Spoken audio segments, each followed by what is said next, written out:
Hi there. So today we're going to be talking about the 4 A's. And we've talked a little bit about awareness, which is the first A. And really what we need to be thinking about there is just constantly being open to what is going on within ourselves and around us, being aware of the state that we are in right now, whether it's our bound nature or free nature that we talked about last week, and how we are reacting to people, and just being aware of our own situations. And the second one is being accountable, and the third one is being accepting. So the acceptance and accountability sort of come together. And what we want to be thinking about there is just being aware and accountable for the things that are going on in our lives. So often we think that things are happening to us rather than us playing a role in them. So for instance, let's take the example of driving and being in a situation where there are bad drivers on the road or people cutting you off, and we often think, okay, well, I'm being a good driver, I'm being aware of my surroundings, I'm present in the moment, and there's still bad drivers out there, people who are cutting us off, and we get angry and upset by that. And certainly they may be the ones who are being bad drivers in that moment, but we need to take accountability for our own role in that moment, or in that instance. And by accountability, I mean basically we need to say, okay, we may be driving well right now, but we are reacting poorly to this other driver on the road. And we need to be accountable for how we are reacting. So we need to be accepting and accountable for our own actions in the day. Okay, and the things that are going on around us. And that also goes to the idea of our past and our stories in our lives, which we'll talk a bit more about next week.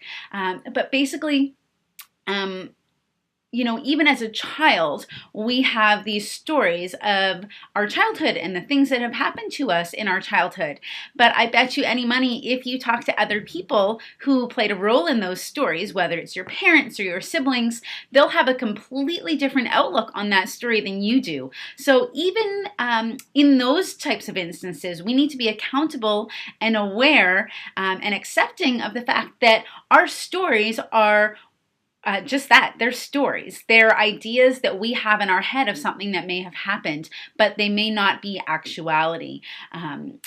Or what actually occurred in that moment. And we may never know the truth of what happened because everybody's stories will be different, and that's okay. But so again, just being aware and accountable and accepting of what is going on in your life now, in the present, and in the past. And then that leads us to the fourth A, which is adaptation. And the nice thing about adaptation is that most of the time it comes passively when we have the awareness and accountability and acceptance for things. So how that works is our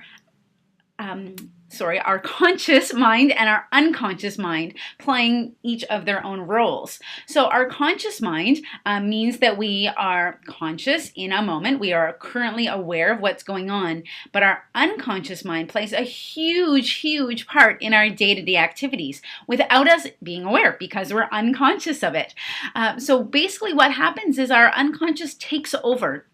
Our unconscious makes decisions for us a full 6 seconds before our conscious mind realizes. And 6 seconds doesn't seem like much, but it's huge. So for instance, if you're about to go and pick up your glass of water off of the table, before you consciously realize and decide to do that and reach your hand out to pick up that water, your unconscious mind has decided 6 seconds earlier that that's what you're about to do, which is kind of crazy when we think about the things that we do over and over and over again all day long without thinking about it, right?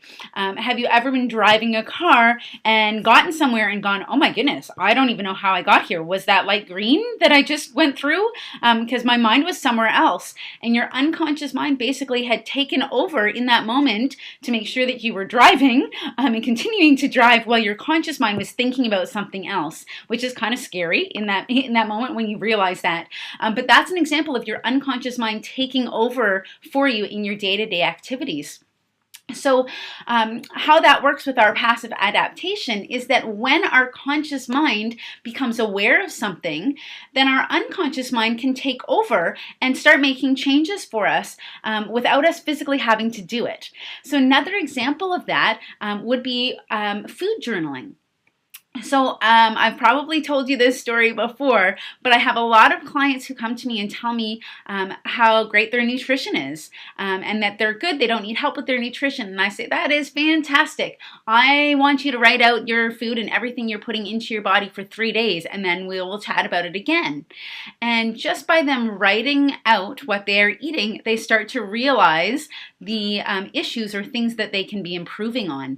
So unconsciously, their body or their brain was assuming that they were eating really well. And that could have to do with past stories in their lives or things that they have changed in the past. But their conscious mind was taking that message of, oh, I'm eating well, and thinking, oh, I don't need to do anything about this. But by writing out their foods on a day-to-day basis, it brings awareness to our conscious mind that maybe we aren't eating so well. And then by writing it out and becoming conscious and aware of it, we don't actually need to go to huge strides to make changes, because our unconscious mind will start making decisions for you. So when you go to eat your next meal and you are choosing between an apple and a bag of chips for your snack, for instance, your unconscious mind is already going to be telling you that you should be choosing the apple because you were trying to eat healthier and make changes to your nutrition, where your conscious mind doesn't necessarily need to make that choice right then and there. And yes, it does take time for your unconscious mind to make those changes and to make it part of your daily habits. And sometimes our conscious mind needs to help out in that instance, and you can make conscious decisions for a little while until your unconscious mind learns and figures out what you're doing. And that's okay too. But the idea is that we want that adaptation to start taking over for you, or that adaptation to start happening, and that will come more and more naturally as we become more aware and more accountable for our own current actions. So those are the 4 A's: awareness, acceptance, accountability, and adaptation. So this week you're going to journal about some of that, your thoughts around it, questions around it, how you can become more aware in your day-to-day life, or things that you may need to go back in your life and in your past stories to think about, and how you can become more accountable for the things that have happened in your life. And then that will help to spur on some of that natural passive adaptation. So that's it for today. Next week, we're going to talk a little bit more about stories and the 4S system. So today was the 4 A's. Next week is the 4 S's. So look forward to that, and I will talk to you soon.